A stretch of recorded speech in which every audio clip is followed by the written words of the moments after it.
If there's a place where a person can disappear without a trace, it's the landfill. No one searches there, no one asks questions, trash gets discarded, and sometimes so do people. 6 years ago, two Black environmental activists, Jaylen Thomas and Malikah Reed, entered an industrial dumping site on the outskirts of the city to investigate an illegal waste operation. They never came back.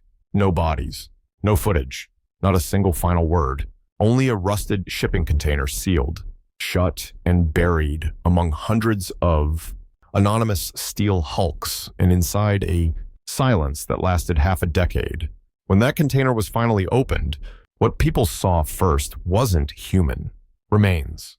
It was two canvas jackets with the logo, "Just Waste No More," still draped across their shoulders. This wasn't an accident. It wasn't just a disappearance. It was silence, constructed, deliberate. You're watching Hidden Echoes, where we don't just revisit the forgotten. We also listen for what still lingers beneath the dust of time.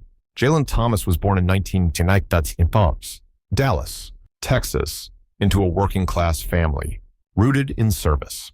His mother was a nurse at a community clinic. His father worked for the Postal Service. From a young age, Jaylen showed a deep sensitivity to his surroundings, not in a scholarly way, but in a grounded, everyday instinct. He was the last kid to leave the playground because he was too busy picking up plastic bottles, the boy who brought gloves to clean the park on weekends because if it stays dirty, the birds won't come back. That love for the environment grew into a mission when he studied photojournalism at the University of Texas. Jaylen didn't chase breaking news or gallery exhibitions.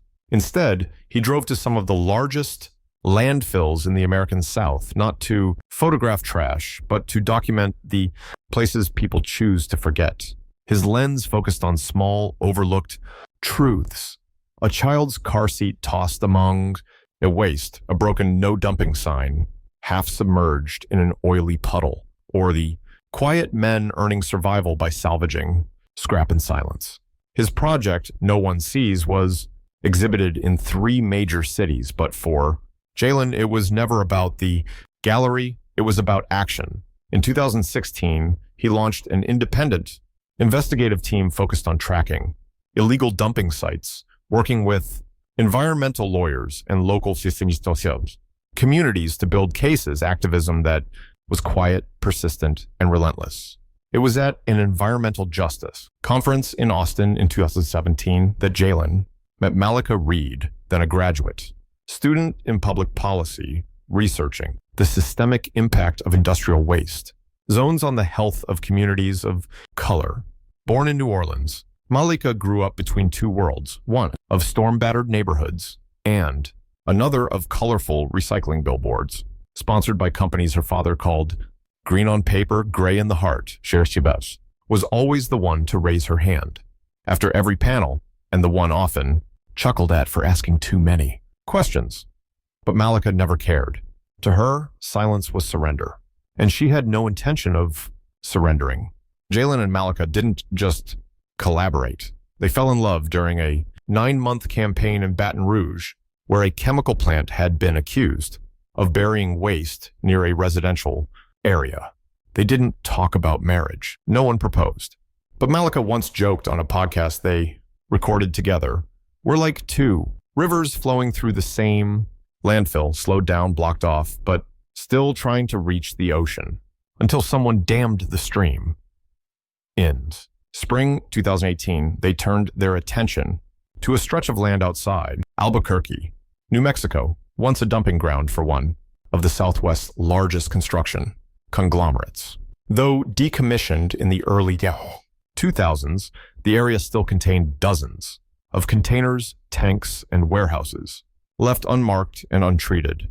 From satellite view, the site appeared as a gray scar between a growing residential area and a new highway.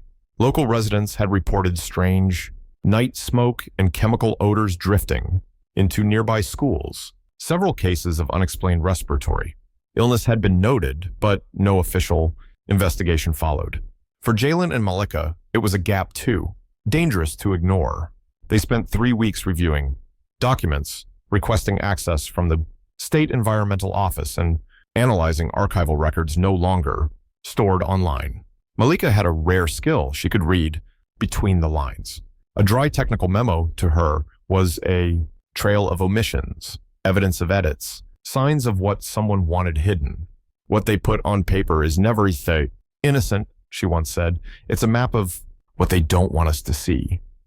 What pushed them to visit the site in person was a 1997 facility diagram referencing certain containers used experimentally for unclassified chemical storage. In current records, those containers didn't exist, but satellite imagery still showed at least 14 large unmarked metal blocks scattered across the area.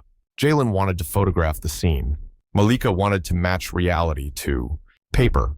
Neither suspected the trip would be anything different. Go in, take notes, come home, begin the reporting process. But they still packed GPS trackers and portable toxin meters just in case. Before they left, Jaylen texted a group of friends about 3 days. 2 people. 1 sketchy metal yard. If anything feels off, we'll let you know. Malikah scribbled a post-it on her desk. If everything's as harmless as they say, why does no one ever mention this place? On Friday, May 11th, 2018 at 6 a.m., they left Dallas. They drove an old SUV Jaylen had modified for equipment storage. They didn't call it field work. They called it a weekend trash run. They wore jeans and sweatshirts with their project logo, carried snacks, water, and a laptop to take notes. On site, on the dashboard was a photo of the 2 of them standing amid a mountain of recycling in Louisiana, hand-lettered. Behind them, waste is political. They stopped in Santa Rosa for gas and extra batteries. Malikah posted an Instagram story of a rusted roadside container with the caption, "Old things hold secrets." It was the last thing anyone saw from her. That evening, they arrived in Albuquerque and met a community contact, an anonymous source who had first reported the toxic smoke. The source confirmed that the dump had been locked down since 2008, but there was no active oversight, just a guard on rotating 48-hour shifts. No one goes in there anymore, the person said. And if something happens inside, no one would ever know. They checked into a modest motel on the city's south side. That night, Malikah wrote in her green hardcover journal, "If we see container 4B tomorrow, document everything. Might be the key, might be nothing. But if it is, no one can deny it." That note was found 6 years later when police unlocked her laptop. The next morning, they checked out at 7:12 a.m. Their final GPS ping placed them at the west access gate of the waste site. No cameras, no guard post, the chain link. Gate long since broken. Their vehicle was found 4 days later, parked in that same spot. The doors were unlocked. The battery dead.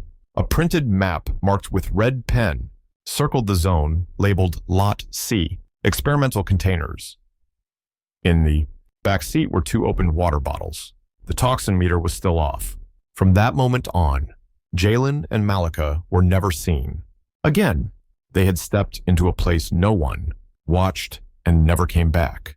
6 years later, a group of college students volunteering for a community cleanup discovered container 4B. It was sealed from the inside.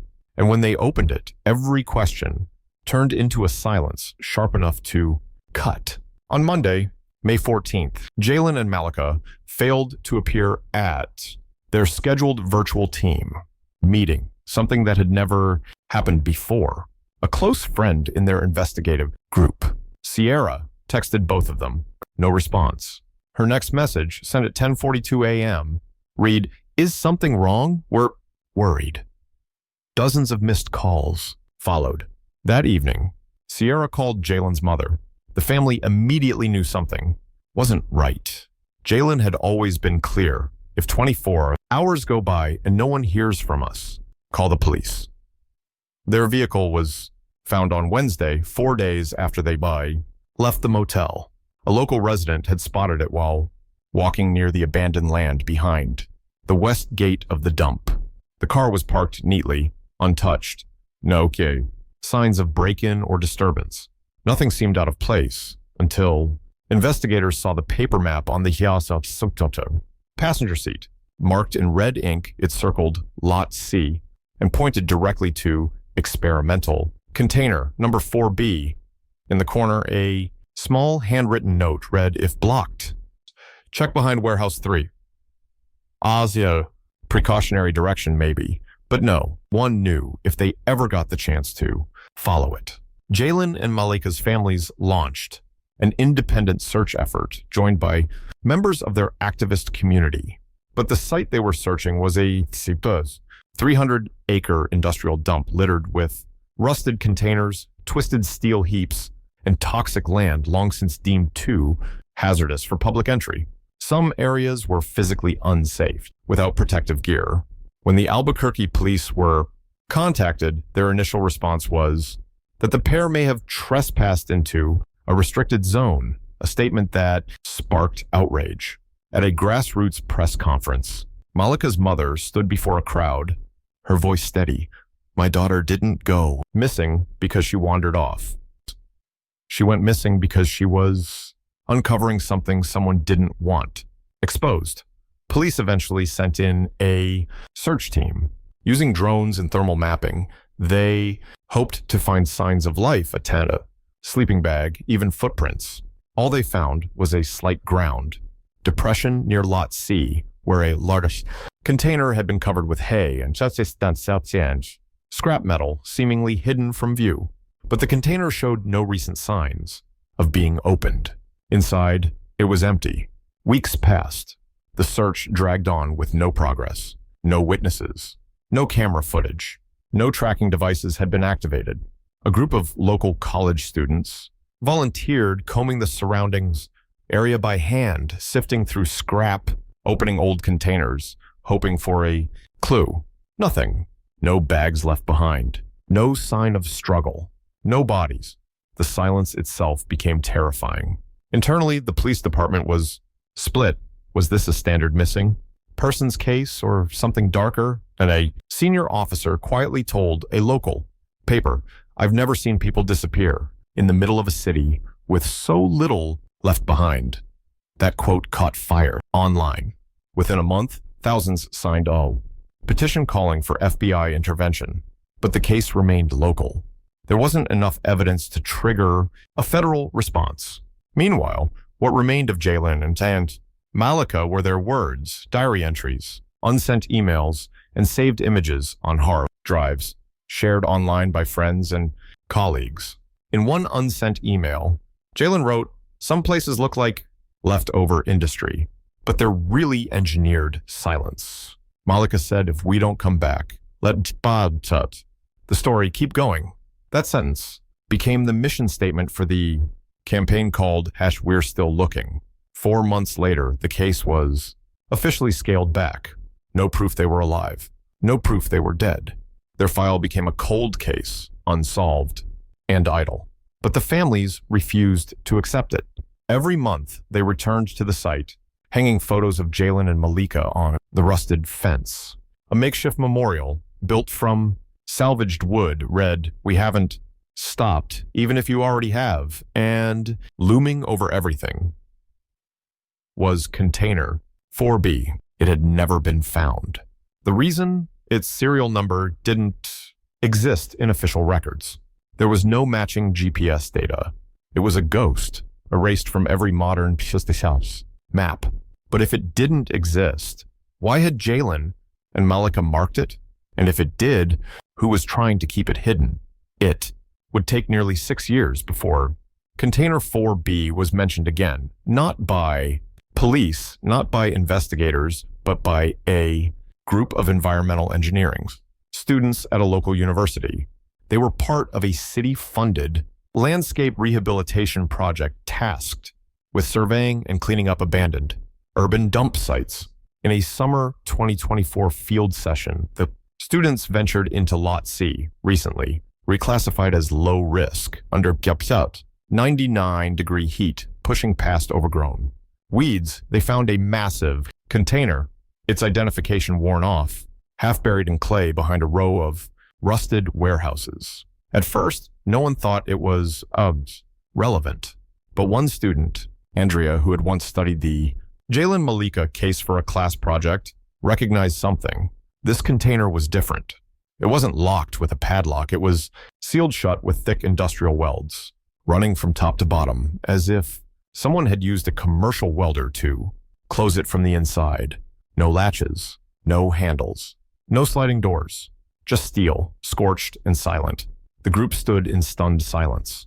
They called their faculty supervisor.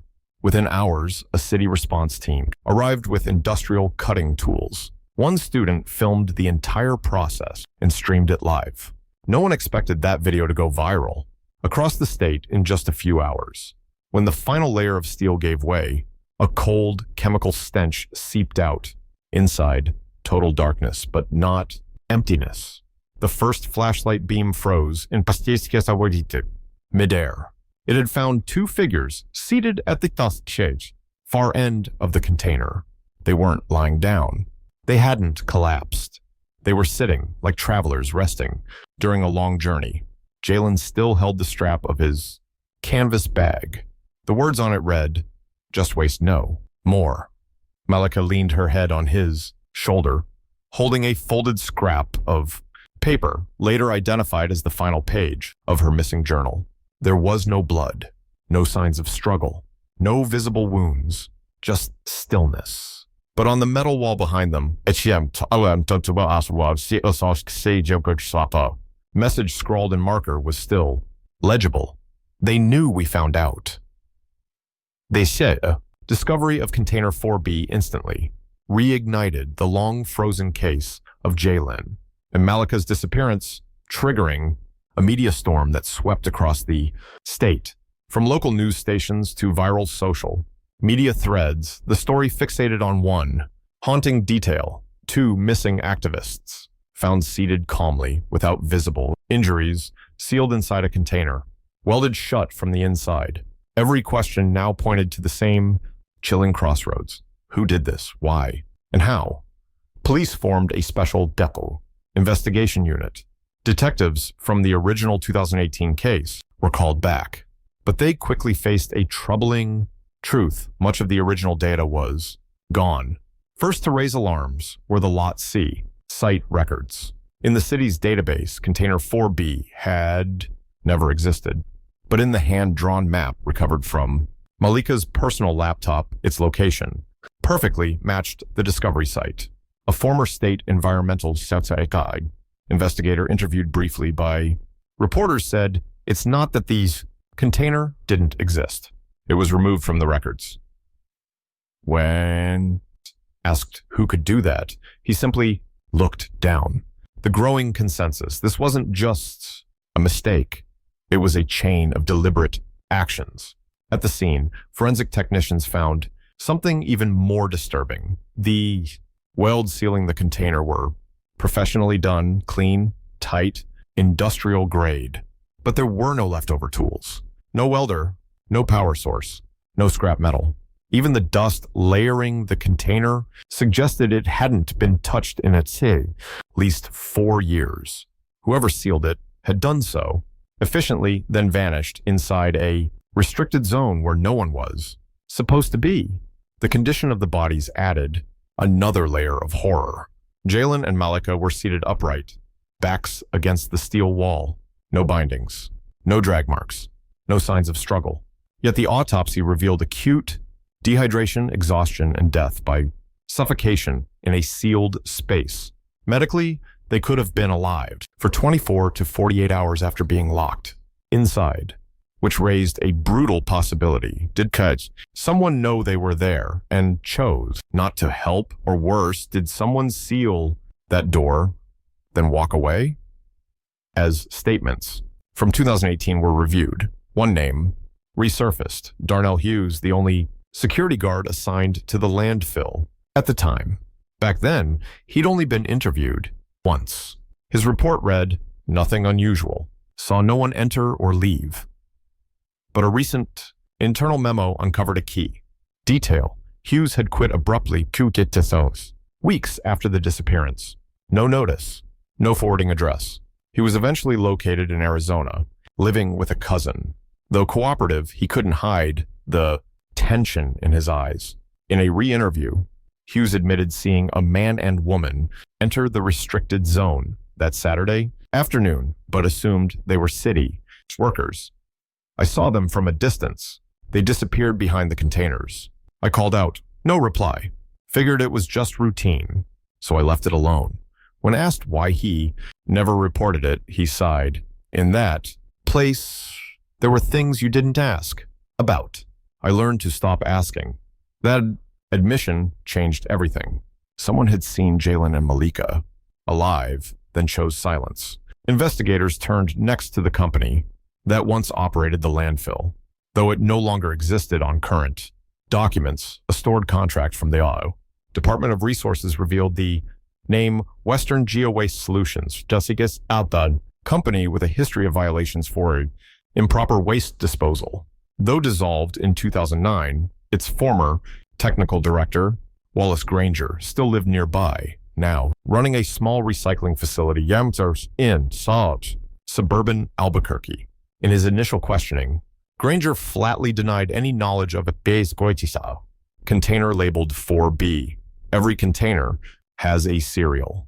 If it's not in the system, it never existed. But when shown photos from the scene, his face tightened. If that's really out there, he said, it's what we used to call an off-grid. A container, no tag, no manifest. Not for transport. For holding things no one wanted. Logged. That statement sparked a new theory Jaylen and Malikah may have stumbled upon illegal toxic storage, secret someone was desperate to protect. Granger was questioned again, but offered no specifics. He left behind one chilling remark. Some things aren't buried out of fear of fines. They're buried out of fear someone might live long enough to talk. Following his statement, investigators pulled archival schematics, maps from the 1970s through early 2000s. Most were faded or stored on microfilm. Among them, a technical drawing with no official stamp but meticulous detail showed underground infrastructure. Beneath Lot C, drainage tunnels, conduits, and container alignments. One box was marked in red, 4B. Next to it, a handwritten warning, do not open, risk of air reaction. This wasn't just a storage unit. This was a vault. And it wasn't hidden because it was dangerous to touch, but because it held a secret someone couldn't afford to be discovered. Meanwhile, friends and colleagues of Jaylen and Malikah began releasing never-before-heard recordings, journal, pages, and photographs. In one now-deleted podcast, Malikah spoke in a low, steady voice. If we ever disappear, don't let the story go silent. Remember, there was something we saw. Something someone wanted silenced. Those words now felt like prophecy. Not a warning, but a roadmap. They knew the risk. They weren't naive, but they never imagined the silence. Surround them, from guards to agencies to the local community, would be the strongest wall keeping them from ever coming back. Detectives then turned to a new question. How was the container sealed? From inside? If someone welded it shut. From outside, there should be residue. But the welds were too clean, uniform, from the inside out. Not the work of an amateur. But if it was done from inside, who sealed it? And how did they escape? Did a hidden exit exist? An old tunnel used? One last time, then sealed? Could the person who sealed the door have been someone who knew the layout intimately? A former engineer? A staff member? Someone not so unfamiliar? That's when a discovery shattered the last illusion. A city archive, untouched for over a decade, yielded a dusty inventory sheet, listing the final inspection date for Container 4B, 2007, signed by Wallace Granger. When the asset inspection log was unearthed from city archives, Wallace Granger's name was no longer a faded trace from the past. It became the missing link between Container 4B, the forgotten underground schematics, and a 6-year disappearance that refused to stay buried. According to the notes, Granger had been the last to sign off on Container 4B just months before Western. GeoWaste declared bankruptcy and untold withdrew from the site. That directly contradicted his earlier claim. I never knew anything about 4B summoned for a second. Interrogation. Granger was no longer defiant. Over the course of nearly 4 hours, he began admitting what he had long kept buried. He revealed that Container 4B was part of a pilot storage program for unclassified industrial waste, including compounds banned since the early 1990s. They told me not to ask questions. Just sign, seal it, then forget it, he said. When asked who they were, he fell silent. His face sagged, weary, as if struggling to hold on to some final shred of humanity beneath the weight of long-suppressed truth. Though police lacked grounds to press charges, at least not yet, a chilling detail shifted the tone in the room. Granger's 2007 payroll showed inside off-the-books bonus of $15,000 from a subsidiary of the same conglomerate that once owned the dump. When asked about it, he shook his head. I don't remember. It's been years. But his eyes didn't flicker with forgetfulness. They flickered with choice. Under surveillance, Granger remained silent. Meanwhile, detectives began combing through every company ever tied to Lot, including obscure subcontractors from the 90s. That's when a young investigator named Mason uncovered something extraordinary.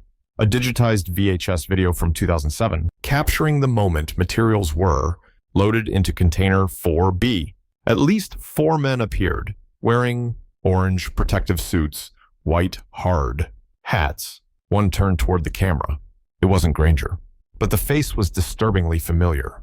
Facial recognition confirmed a 98% match. Calvin Maddox, a former engineer fired over financial irregularities, and a name that had surfaced briefly in the original 2018 investigation.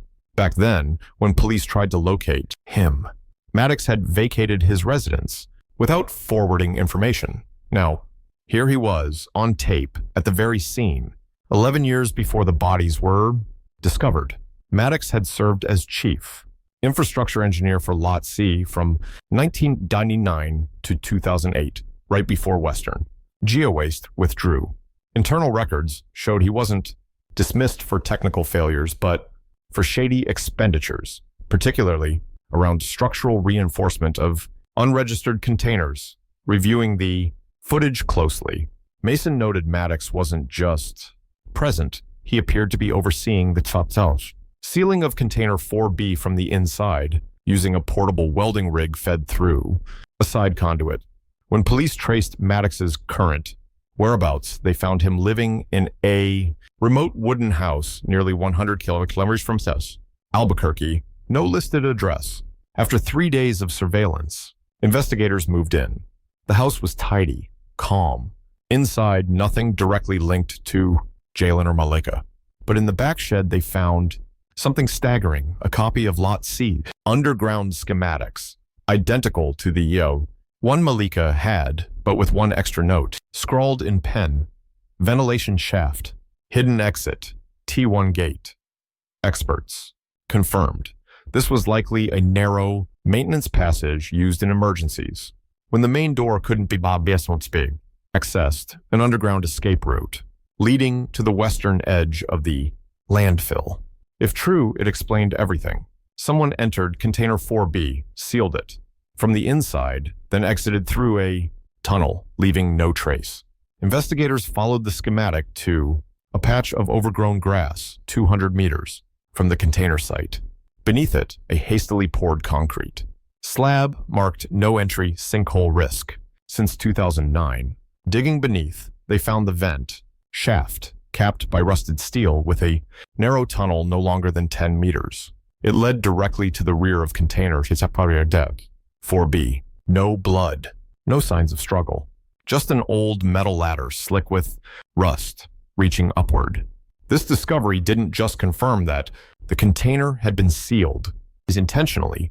It proved someone had planned it long in advance. Someone who knew the landfill's deepest secrets. someone who knew how to erase every clue. That same week, journalist Isabel Knox, known for exposing environmental corruption in Michigan, made a bombshell revelation. In 2009, 1 year after, Western GeoWaste was dissolved. A new company called GeoSecure Logistics was founded. Same office address. Entirely different legal entity. Registered under a new name, the son of Wallace Granger. Confronted, Granger admitted he had provided technical consulting for the new firm, but denied involvement in its finances. However, when police cross-checked GeoSecure's maintenance invoices from 2010 to 2015, they found 7 payments, listed as reinforcement of disappearance, non-identified substructure, no itemized contracts, just wire transfers to an account in Calvin Maddox's name. The account had been closed in 2016. At this point, Maddox could no longer be considered a witness. A warrant was issued. But when police returned to his isolated home, he was gone. The house was spotless. No signs of panic, just emptiness. In a kitchen drawer, they found one last photograph, 3 men in orange suits, standing beside an unsealed container. On the back wall, a faded stencil, 4B. Analysis confirmed the photo dated to 2007. The third man, standing to the left, was someone no one had mentioned before, Robert Lang, a former mechanical technician under Maddox's command. Lang had never been questioned. He'd relocated to Colorado just before Jaylen and Malikah vanished. But when investigators searched for him, now he too was gone. His residential records had been scrubbed from state databases since 2019. 2 men, both connected to container disappeared. 4B, both vanished. No taxes, no insurance, no social footprint, no known location. The case was officially reclassified. Organized homicide with intentional concealment of evidence. Federal agencies joined the hunt, and the deaths of Jaylen Thomas and Malikah Reed were no longer personal tragedies. They were the entry point into a decades-long conspiracy to silence the truth and bury the cost of contamination. As the investigation expanded to the federal level, a paradox emerged. Instead of revealing clearer answers, authorities encountered more roadblocks, restricted access to records, delays in federal subpoenas, and a maze of pending civil suits involving companies once tied to Western GeoWaste. Jurisdictions clashed. Some search warrants were denied on pisanas, grounds of insufficient direct linkage between the deaths and a third party.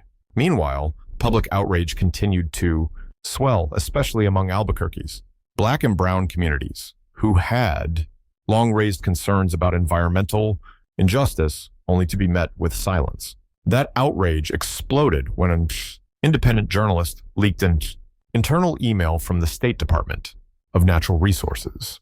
Dated 2015, it listed Container 4B as requiring urgent remediation before the item was mysteriously scratched off the list. The email didn't say who made the final decision, but the omission shattered public trust at a vigil held by Jaylen and Malikah's families at the now sealed landfill gate. Malikah's mother stood before a crowd and said, "My daughter believed in the law.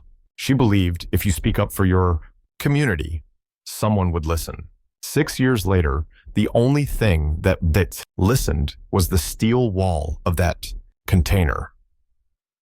In an effort to reclaim the Yasazo narrative, an independent investigative team made up of journalists, former environmental officials, and public law experts began piecing together the timeline. What stunned them most was the absence of any visual or audio evidence from Jaylen and Malikah's final trip. In theory, they had carried a camera, mini recorder, and a laptop. But when the container was opened, none of it was there, except for Malikah's journal. That left only outside sources, testimonies from those possibly complicit in a cover-up or fragmented documentation. Not a single word from the 2 who lived. Which raised a chilling new question. Someone had gone to the extreme of welding a container shut, hiding exits, and deleting serial numbers. Then what happened to their equipment? Was it destroyed, or was it still out there somewhere? And perhaps most disturbing, did Jaylen and Malikah really die that night, or did they survive for hours, even days in silence no one ever heard? As investigators combed through Calvin, Maddox's recovered blueprints and engineering notes, one seemingly minor, detail unraveled the entire narrative. On the back of a technical printout, nearly smudged in black ink, were the words. If someone enters, do not let them leave. Code 94KS of no one could say what the code meant.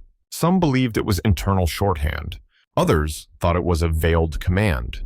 But everyone agreed on one thing. This was no longer an isolated incident. This was the signature of a system that didn't need to be massive. Just a few people in the right positions who knew how to erase records, when to stay silent, and most of all, how to make people like Jaylen and Malikah disappear neatly. No scandal, no gunshots, no blood, just two names slowly fading from memory like data wiped from an old hard drive. At a subsequent press conference, organized by the families and community, advocates, Sierra, Jaylen's closest friend, stepped forward with something no one had seen before. A handwritten letter, sealed in a yellow envelope, mailed by Jaylen to his parents before the trip. In it, he wrote, "If we don't come back, please don't call it an accident. There's no such thing as an accident when every warning was already there. We didn't leave out of carelessness. We left because we believed some things need to be uncovered. And if the price is disappearance, then please make sure someone asks why."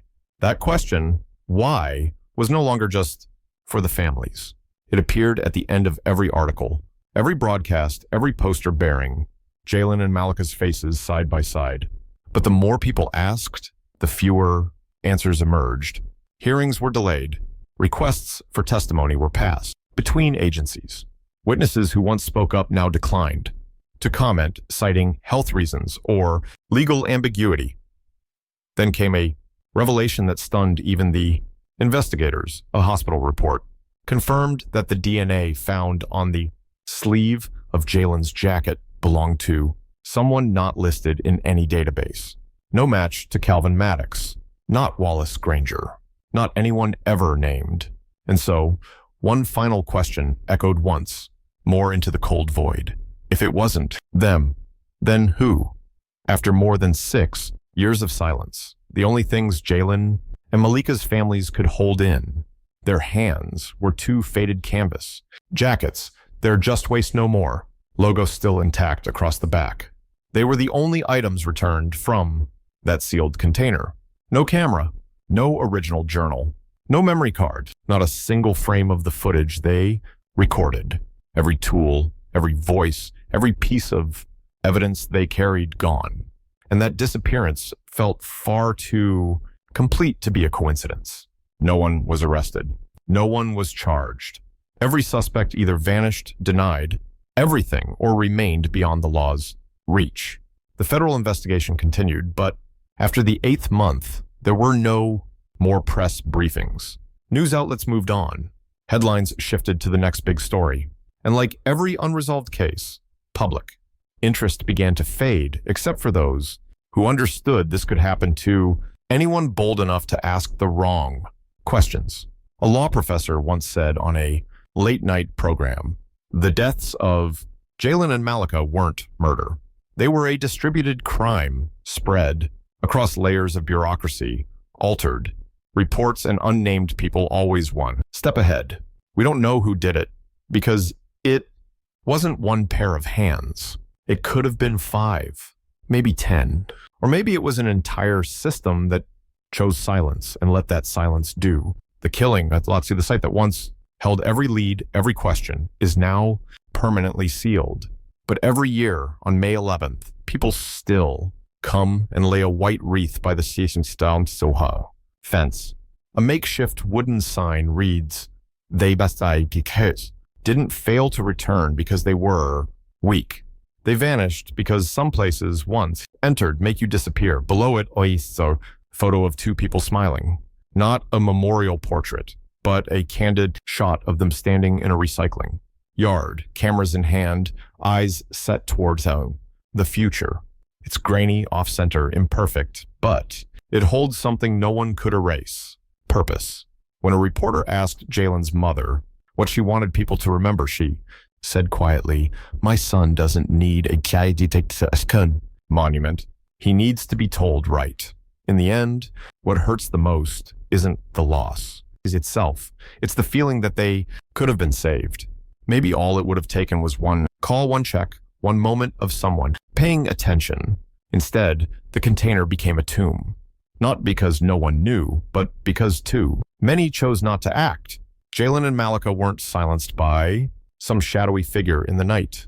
They were erased by a pattern, delayed, paperwork, ignored warnings, systems that default to indifference. We can argue about motives, welding, techniques, old maps. But one thing is certain: Jaylen and Malikah once lived, loved, and fought for something profoundly human, that no one should be thrown away, not in body, not in dignity. They went to that landfill, not for fame or money, but to shine a light where no one dared to look. And they died in the very silence they tried to break. So the question isn't just who did this, it's what do we do now that we know? If you've watched this far, chances are you feel it too. That quiet unease, that sense something was left unsaid. Maybe not just in this story, but in your own. Not to go viral, but to say someone's still listening, someone remembers, and someone, maybe just one still, believes this story deserves to be told. Right. You've been watching Hidden Echoes. Until next time, stay safe and stay aware.